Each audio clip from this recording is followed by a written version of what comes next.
Paldies par dzēju. Jā, mēs dzirdējām par mirkļiem. Mirkļiem, kuri dažkārt ātri aizsteidzas. Un šodien man šī tēma, par kuru es gribu runāt, varētu tādu virsrakstu likt dzīva ticība. Dzīva. Nu, vai ticība var būt dzīva un nedzīva? Nu, domāsim kopā par to. Pirms jau jautājums, vai tu tici? Nu, droši vien, ja mēs esam dievnamā, ja mēs skatāmies šo video, nu, droši vien, ka tā nav, ka sirdī mēs varētu teikt, ka nekādas ticības nav. Kāda doma ir, kāda ticības dzirkstelīt, vai Jēzus kādreiz saka, ja tavu ticība būtu kā sinepa graudiņš, tik maziņa varbūt, nu, pats mazākais, kas ir. Es nezinu Latvijā, kas mums ir tāds vismazākais graudiņš, bet nu, Bībele saka sinepa graudiņš. Nu, es nespēju iedomāties, cik viņš maziņš varētu būt. Vai mēs ticam? Mēs esam runājuši jau, domājuši, ko nozīmē ticēt. Nu, uzticēties, paļauties. Nu, tad, kad es uzticos, nu, tā ir mana ticība. Nu, tad, kad es kāpu vilcienā no Jelgavas uz Rīgu, nu, es ticu, ka viņš man tur aizvedīs. Nu, tā ir ticība. Nu, nekā citādā. Jo es nevaru pataustīt, es nevaru pārbaudīt, vai es būšu Rīgā, vai es nebūšu, bet tā ir ticība. Es ticībā kaut ko daru. Un patiesa uzticēšanās, nu, kad mēs uzticamies kādam cilvēkam, es domāju, varbūt, tad mēs tā kā pieņemam viņa gribu, viņa plānu, viņa nodomu, vai to, kur viņš tad ir izplānojis, kur mūs vedīs vai vadīs, vai ko viņš ieteiks, un tad mēs uzticamies. Un tad, kad mēs ejam pie ārsta, un viņš saka, tev ir jādzer tās un tās zāles, nu, tā ir ticība. Mēs uzticamies un lietojam to cerībā, ticībā, ka paliks labāk, ka kaut kas mainīsies. Šodien es, domājot par dzīvu ticību, es gribu runāt par dažiem vārdiem no mūsu lūkšanas, kur mēs visi zinām, mūsu Tēvs debesīs mēs esam, ja ne paši lūguši, tad dzirdējuši. Un tur ir vārdi, mūsu Tēvs debesīs, svētīts, lai top tavs vārds, lai nāk tava valstība, tavs prāts, lai notiek kā debesīs, tā arī ir zemes. Un es gribu domāt par šiem vārdiem, tavs prāts, lai notiek. Jā, tur ir, lai nāk tava valstība un tavs prāts, lai notiek. Nu, ir tā, ka nevar būt valstība, ja nenotiek Dieva prāts. Tad nevar būt Dieva valstība, jo viņas ir pakārtotas lietas. Kas tad valsti nosaka? Nu, kā var pateikt, kas ir valsts? Nu, tur ir kādi 3 parametri, kam būtu jābūt, lai būtu valsts. Vispirms jābūt teritorijai, tad ir jābūt kādiem iedzīvotājiem, pilsoņiem, kādam cilvēkiem jābūt, lai būtu valsts. Un suverēna brīva griba. Ja nav brīvas gribas, šīs valsts vadītājiem vai šai valstī, kur nevar izteikt savu brīvo gribu, tad viņi nevar būt valsts. Tad tā ir kāda kolonija vai tas ir kaut kas, zem kaut kā viņš atrodas. Lai būtu valsts, tas nozīmē, ka ir kāds suverēns brīvas gribas lēmums. Šī valsts izlēma un viņi dzīvo pēc saviem likumiem. Pati izdod šos likumus, pati arī nodrošina šo likumu ievērošanu un pati arī, droši vien pievēro kādus sodus, ja netiek ievērot šī likumdošana. Suverēna griba. Un šeit, lai nāk tava valstība, mēs lūdzam, un tavs prāts, lai notiek. Tieši tā, Dievs, tava brīvā griba, lai būtu tā, kur notiek. Kā debesīs, tā arī ir zemes. Visur, tur, kur ir tava valstība. Tur, kur mēs piedalāmies Dieva valstībā. Lai notiek tavs prāts, Dievs. Kāds tad ir Dieva prāts? Un es domāju, tas ir ļoti interesants jautājums, jo tādēļ, ka daudzi ticīgie, un arī es savu ticības ceļu sākumā bieži domāju, Dievs, ja es varētu zināt, kāds ir tavs prāts, jā, es noteikti to darītu, es darītu. Kā tik es zinātu, kāds ir tavs prāts? Un es domāju, tas ir labs jautājums. Ja jums ir šis jautājums, kāds ir Dieva prāts, tad jūs esat pareizā vietā, tad jūs pareizo skatieties video, tad jūs ziniet šo lietu, kas ir jāmeklē. Dievs, kāds ir tavs prāts? Un es lasīšu no 5. mūzes grāmatas vienu pantu, kur ir ļoti interesanti. Šīs nedēļas sākumā, kur es sūtu šos Bībeles pantus, tie, kas skatījās un lasīja WhatsApp grupā, arī lasīja jau šo pantu. 5. mūzes grāmata, 29. nodaļas, 29. pants. Noslēpumainās lietas visas pieder tam kungam mūsu Dievam, bet atklātās lietas mums un mūsu bērniem mūžīgi pildīt visus šīs bauslības vārdus. Dievs, kāds ir tavs prāts? Un redziet, šis Dievu prāts, viņš, varētu teikt, sastāv no tādām divām daļām, divām pozīcijām. Noslēpumainās lietas un atklātās lietas. Un tad, kad iet runa par noslēpumiem, tad, protams, tad jau cilvēkiem vienmēr ausis un acis un uzmanība ir sāsnāk. Kaut kas noslēpumains, tas ir interesanti. Noslēpumains, tādēļ mēs pirms domāsim par noslēpumainām. Kas tad ir Dieva noslēpumainās lietas? Kas ir tās, ko mēs nezinām? Dievs, lai notiek tavs prāts, kuru mēs neizprotam, par kuru mēs nezinām, ka tas notiks. Kas ir šis noslēpumainais? Tās ir lietas, kuras mēs nekād nespējam ietekmēt jau vispirms. Tās ir lietas, reizēm ar kurām mums jāsaskarās. Tie ir varbūt kaut kādi no mums neatkarīgi apstākļi, varbūt kādas sakritības. Un, ziniet, es savā dzīvē esmu nācis pie atziņas, ka Dievs daudzas lietas dara caur nejaušībām, pārpratumiem un pārskatīšanām. Tas liekas, tā savādi, bet tik tiešām notiek daudzas lietas caur kaut ko, kas pēkšņi, notiek tāda nejaušība. Un tad tālāk kaut kas izmainās. Vai tā nav bijis jūsu dzīvē? Kad kādreiz ir, ka mēs kaut ko plānojam, ejam, daram un nekas nesanāk, un tad kaut kas notiek mazliet nejauši, un pēkšņi viss ir pagriezies, un vai notiek, vai tieši otrādāk apstājās. Vai ne? Un es redzu, ka šis ir tas Dieva noslēpumainās lietas, kuras mums nav atklātas. Mēs viņus nevaram izzināt, mēs nesaprotam viņus. Bet cilvēks ar neliekas mierā, tādi mēs esam. Un cilvēks grib zināt, Dievs, kā būs? Kā būs rītā? Kā būs tad, ja es paiešu šo soli, kas tur tālāk notiks? Vai tu man vari to pateikt? Un tad mēs zinām, ko cilvēki dara. Tad mēs meklējam. Tad mēs meklējam zvaigznājos, tu tur esi tādā zvaigznājā dzimis, tad droši vien tev būs tā, un tu tur esi šitādā gadā piedzimis, vai tev tur tā bija tāds sapnis, vai tur kaķis aizskrēja, tad noteikti tas kaut kas būs. Cilvēki meklē par to, kas notiks priekšu. Bet mēs ejam apakaļ pie Bībeles. Un pravietis Iesaja saka, 8. nodaļas 19. pantā, viņš saka to, ko Dievs saka savai tautai. Tiem, kas viņam tic, kas grib sekot viņam, kas grib darīt viņu prātu. Viņš saka, bet tad, kad jums sacīs, jums jāprasa zīlniekiem un pareģiem, kas muld un čuks, tad atsakiet, vai tad tautai nav jāgriežas pie sava Dieva, ja vai tai ar jautājumiem par dzīvajiem ir jāgriežas pie mirušajiem. Jau 5000 gadu pirms Kristus nākšanas pasaulē, pirms mūsu ēras sākuma, pravietis Iesaja šos vārdus raksta Bībelē, kur nonākuši līdz mūsu dienām. Tieši, precīzi, kur arī der. Vai tad tiem, kas grib zināt, kas notiek, nav jāgriežas pie Dieva, vai mums jāmeklē kādi zīlnieki, pareģi vai vēl kaut kas? Bet redziet, Dievs saka vēl vairāk, viņš dod savai tautai likumus, viņš dod savai tautai izredzētiem tautam, tiem, kas grib būt viņa tauta, kas grib piederēt pie viņa tautas. Viņš saka, kā viņiem ir jādzīvo. Un viņš saka, tev ir jābūt bezvainīgiem tā kunga savu Dievu priekšā. Šīs tautas, tās tautas, kas dzīvoja Palestīnas zemē, tos, kurus Dievs teica, tu ieiesi, es viņas izdzīšu, tev ienākot, es izdzīšu ārā tās tautas, un to zemi es tev došu. Un viņš teica, kāpēc? Viņš saka, tādēļ, ka viņu grēku mērs ir pilns, un ja tu grēkos un sakrās savu grēku mēru pilnu, es arī tevi izdzīšu no tās zemes. Ne tāpēc es tev dodu to zemi, ka tu esi tik labs, bet tāpēc, ka viņi ir grēkojuši, tāpēc es tev dodu šīs teritorijas. Tā Dievs deva šīs teritorijas savai izredzētajai tautai tajos laikos. Un tad viņš saka, šīs tautas, ko tu izdzīsi, viņas uzklausa gan laika zīmi taujātājus, gan nākotnes zīlnieku, bet tev, tas kungs tavs Dievs, to nav atļāvis. Dievs skaidri pasaka savā vārdā. Viņš nesaka tā kā daži kādreiz saka, es neticu horoskopiem, tur nekas nepiepildās. Dievs nesaka, ka nepiepildās. Viņš saka, tev tas nav atļauts. Varbūt arī piepildās, bet tas uz tevi neatiecās. Tas nav tava darīšana meklēt, kas notiks rīt. Prasa Dievam.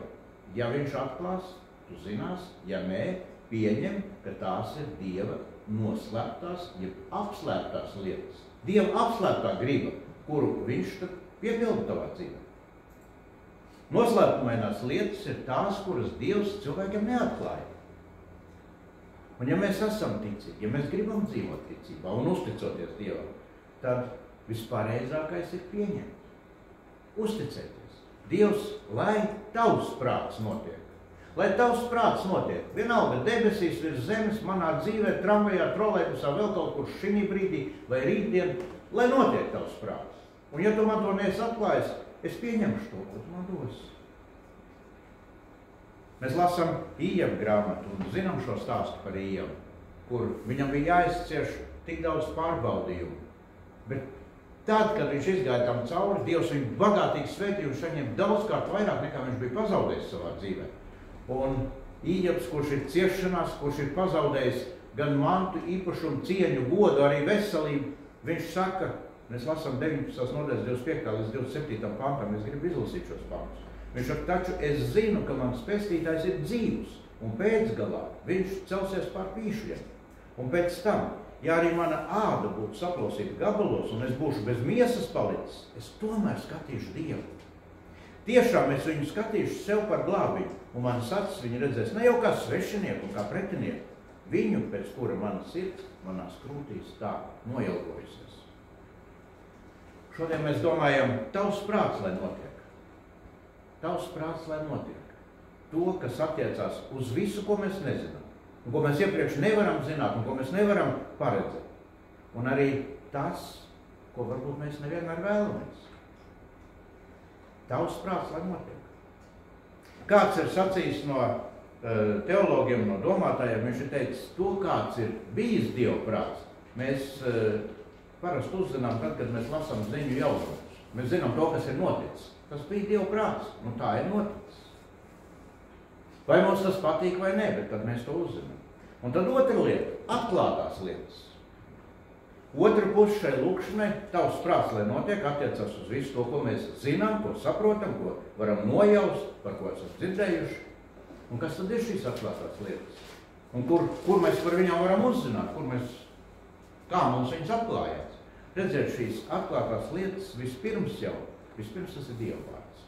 Tad, kad mēs lasām Bībeli, mēs varam izlasīt visu, ko Dievs ir sacījis, un viņš to arī ir atklājis. Tādēļ tas ir rakstīts. Lai mēs zinātu visu to. Un tad nākamais ir mūsu pieredze, kam mēs esam gājuši cauri, mēs varam loģiski domājot, salikt to, ko esam dzirdējuši, ko redzējuši, izvērtēt ar savu prātu, un tās ir atklātās lietas, kuras Dievs mums atklāja. Kur mums nav jāprasa nevienam padoms, nevienam nav jāprasa, kas notiks tad, ja es pieskaršos karstam gludeklim, vai es iebāzīšu pirkstu, rozetē, vai es iešu pie sarkanās gaismas, tad, kad otrā pusē stāv policists un tur sagatavojas pilspavu un papīrī. Mēs zinām, kas notiks. Tās ir atklātās lietas. Bet es teicu, Dieva vārds. Un ko tad māca Dieva vārds? Cik interesanti, ka Dieva vārdā jau ir visas atbildes iekšā. Ja tikai mēs lasām un sameklējam viņas, varbūt varam kādam arī jautāt, kas mums var palīdzēt. Dieva vārds saka, mēs lasām Jesajas grāmatu, 8. nodaļas, 20. pantu. Un tur ļoti skaidri Dieva vārds saka, jāturās pie bauslības un liecības. Ja nē, tad runātam vārdam neausīs rīta gaisma. Dieva vārds pasaka, kas mums ir jāmeklē. Bauslība un liecība. Kas tad ir bauslība? Mēs droši vien zinām šos 10 baušļus. Ja prasīt viņus noskaitīt, varbūt nevienmēr visi varētu arī tie, kuri kādreiz ir mācījušies svētdienas skolā vai gājuši kādā iesvētību cauri procedūrām. Nevarēs varbūt visi pateikt. Bet pirmais bauslis ir, Dievs saka, es esmu tavs Dievs, es esmu tas kungs. Tātad pirmais, kas mums ir jāpielūdz no visas sirds, prāta, spēka, Dievs. Un tad viņš saka, tev nebūs citus dievus turēt manā priekšā, nepielūdz elkus.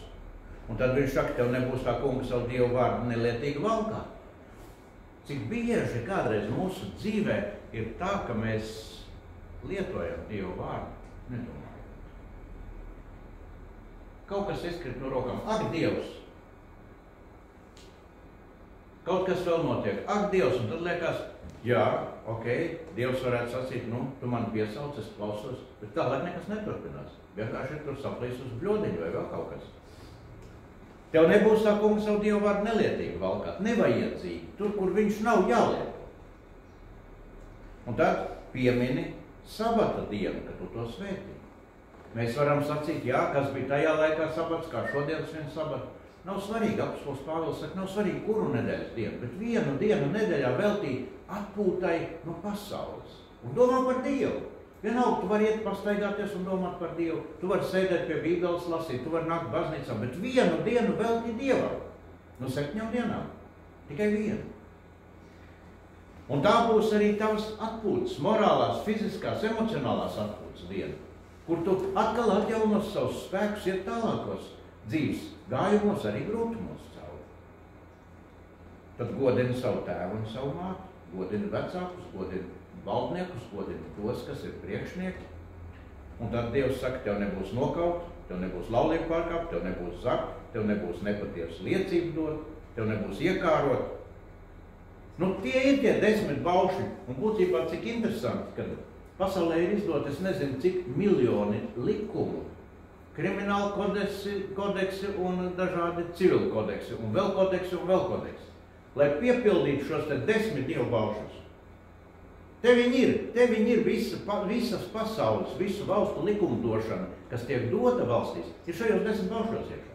Vienkārši pildu šos 10 baušļus un vēl vairāk. Jēzus saka, es arī tos 10, es jūtu, pa daudz informācijas. Es jums viņus samazināšu. Viņš saka, 2 baušļos ieliek. Mīli Dievu no visas sirds, no visas spēku un prātu un savu tuvāko, un tā kā sev pašu. Redz, kur viņi ir visa bauslība. Un tev nevajadzēs nevienu likumdošanu, nevienu tiesu. Jaunā derība ir bauslības piepildījums. Piepildījums, kur Jēzus piepilda, apkopo, apvieno šos te baušļus. Un tad otra lieta, ko Bībele saka, bauslība, klausītāji, seko, vadies pēc tās. Un otra atklātā lieta ir liecības, kur mēs šīs liecības varam ņemt. Vispirms jau Bībeles stāstītās liecības. Mēs zinām stāstus par Davidu un Golijātu, kur mazais, bet Dieva mīlošais puisis uzvar milzīgo bezdievīgo milzi, kurš ir bruņots ar bruņām ar vienu mazu akmentiņu. Viņš ir nobruņots no galvas līdz kājām, bet viens akmentiņš, kuru vada Dieva roka, trāpa tajā vietā, kur viņam nav šo bruņu. Un nekad neviens cilvēks nevarēs nobruņoties pret visu. Tas ir neiespējami. Mēs varam nobruņoties pret to, un vienalga paliks kāda vieta, kur Dieva sūtīts akmentiņš, kāda nejaušība trāpīs tad, kad tas būs Dieva noliekts laiks. Mēs varam lasīt citus stāstus par Abrahamu, par Mozu un Āronu, par Jāzepu, kurš sapņoja un tad gāja cauri visām mocībām, līdz kļuva par otro vīru visā Ēģiptē. Tūlītais faraons nākamais. Par Dāvidu, par Jonu. Mēs varam šos stāstus lasīt. Tās ir liecības. Tās ir liecības, kā Dievs cauri laikmetiem ir darbojies un kā viņš ir vadījis cilvēkus. Un mēs varam mācīties no šīm liecībām, kā man vajag dzīvot. Tas ir Dieva atklātais prāts. Un jaunā derībā tāpat šīs liecības. Mēs varam lasīt par Jāzepu un Mariju, par Pēteru, par Jānu, Filipu, Pāvilu, citus stāstus, kas ir rakstīti. Un tās liecības ir arī kristiešu dzīves stāsti, kur mēs zinām, ka jā, arī es varu savā dzīvē sacīt, es biju tāds, bet es esmu citāds. Dievs man ir izmainījis. Dievs ir paņēmis no manis projām visu to, kurā es dzīvoju, kur es dzīvoju ļaunā, grēcīgā dzīvē, kur es dzīvoju bez Dieva, kur es nonācu izmisumā gala rezultātā. Tādēļ, ka es bez Dieva biju. Bet tad, kad es nācu pie Dieva, man dzīve izmainījās. Pilnībā un absolūti. Ticīgo ikdienas cīņas un uzvar šajās cīņās, kur mēs cīņamies ar to, kas mūsos ir iekšā, ar kādu nenovīgību, ar kādu nepietvošanu, ar kādu ļaunumu. Tas viss ir liecības, kad mēs tās varam dzirdēt, klausīties un mācīties no tām. Un liecības ir tās, kas uzvar velnu. Cik interesanti, tad, kad mēs lasām Jāņa atklāsmes grāmatu, kur apostolis redz šo atklāsmi. Viņš redz parādību, un es gribu izlasīt 3 pantus no 12. nodaļas. 2, 10, 11. Tad es dzirdēju stipru balsi debesīs saucam, un tagad ir atnākusi pestīšana. Un mūsu Dieva spēks un valstība, un viņa Kristus vara, jo ir gāsts mūsu brāļu apsūdzētājs, kas tos apsūdzēja mūsu Dievu priekšā dienām un naktīm. Jūs zināt, kas ir apsūdzētājs. Tas, kurš apsūdz mūsu sirdīs, kurš caur kādu cilvēku mēs apsūdz, redzi kāds viņš, redzi kāds tu esi. Arī mūsu sirds kādreiz apsūdz. Tad, ja mēs esam izsūdzējuši un atdevuši Dievam, nav tiesības mūs apsūdzēt vairs nevienam. Ja mūsu grēks ir neizsūdzēts, tad Dieva gars uzrāda mūsu pārkāpumus. Bet ja mēs esam izsūdzējuši, tad tas ir atdots Dievam. Dievs saka, es jūs grēkus lieku tik tālu kā rietums no austrumiem. Kad viņi ir satikušies? Nekad. Un šeit tālāk viņš saka, ir gāzts apsūdzētājs, un viņi to ir uzvarējuši ar tā jēra asinīm un ar savas liecības vārdu. Ar liecības vārdu. Liecības vārds ir tas, kas vēlmu padara nespēcīgu. Jo tāpēc, kad mēs varam prātuļot, Dievs ir vai Dievs nav, Dievs darbojas, ja Dievs nedarbojas, bet tajā brīdī, kad es saku savu liecību, es biju tāds un es esmu šitāds, tu man vari nākt un stāstīt, ko tu gribi, bet tā ir mana liecība. Tu nevari man viņu izšaubīt, jo mana liecība ir tā, kas ir, un nevelti tiesā. Tad, kad tiesnesis prasa, uzklausa prokurors, advokāts, un tad sauc lieciniekus. Un tas, ko saka liecinieks, tas ļoti bieži izšķiršoties. Liecība. Pat velns tiek uzvarēts ar liecību. Un tāpēc ir tik svarīgi, ja mēs varam iet un stāstīt savu liecību. Kā Dievs ir vadījis, kā Dievs ir palīdzējis. Raksti mums vienmēr un daudzveidīgi atklāja Dieva prātu, ja tikai mēs izvēlamies viņus lasīt un pārdomāt. Un tās ir tās atklātās lietas. Tās ir šīs atklātās lietas. Noslēpumainās lietas visas pieder tam kungam, bet atklātās lietas mums un mūsu bērniem. Un šīs dienas tēma mums ir dzīva ticība. Kas tad ir dzīva ticība? Un kādēļ mēs runājam par šīm apslēptām un atklātām lietām un noslēpumainām? Dzīva ticība ir vispirms jau tā, kas atļauj Dievam darboties. Un nemēģina sacīt, Dievs, tu tur bišķītiņi vat nedari tā, mazliet te bišķītiņi uz šopus, jo es redzu, ka te būs labāk. Mēs atļaujam Dievam darboties tajā, ko mēs neizprotam. Tajā, ko mēs nezinām, kāds būs rezultāts. Tajā, ko mēs nespējām paredzēt. Apslēptajās lietās.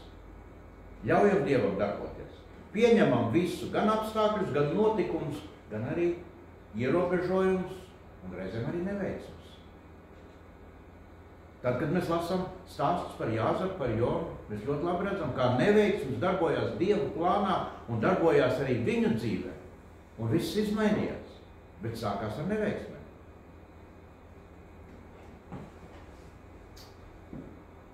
Ja mēs domājam par dzīvu ticību, mums jāskatās, kas tad ir pretstats dzīvai ticībai. Kas ir nedzīva ticība? Redzēt, nedzīva ticība ir tad, kad ticība ir tikai vārdi. Tad, kad manas sirds netic un nepaļaujās. Tad, kad es stāvu uz peronu un saku, es ticu, ka tas vilciens man aizvedīs uz Rīgu, bet es nekāpu viņā iekšā. Ej, tu sazini, varbūt viņš noskries no sliedēm, varbūt vadītājs ir terorists un grib viņu uzspridzināt. Varbūt viņš vispār neiet uz Rīgu, bet iet uz otru pusi. Ticības nav, bet es stāvu vārdos, es saku, jā, es ticu. Un cik bieži tā ir ticības dzīvē, kad cilvēki saka, es ticu, bet viņa dzīve apliecina un rāda, ka viņi netic. Darbi rāda, ka netic. Tikai vārdi. Nedzīva ticība ir tad, kad klātesošs mūsu vārdiem, es ticu Dievam, klāt tam nāk mūsu raizes, kā es tikšu ar šito galā, kā es panākšu, kā es to izdarīšu. Tad, kad mūsos ir nemieris, vai tur būs kaut kādas briesmas, tūlītās man tas viss notiksies. Reizēm nāk izmisums, stress, depresija, kurā cilvēki dzīvo. Tā ir nedzīva ticība. Ticība nav dzīva. Ja šīs visas lietas mūsos mājo, viņas var kādreiz kārdināt, viņas var kādreiz nākt, bet mums, ja mēs uzticamies Dievam, tad mēs sakām, Dievs valda arī par šo. Tavs prāts, Dievs, lai notiek. Dzīva ticība tā ir līdzīga šim 5 gudrajām jaunavām.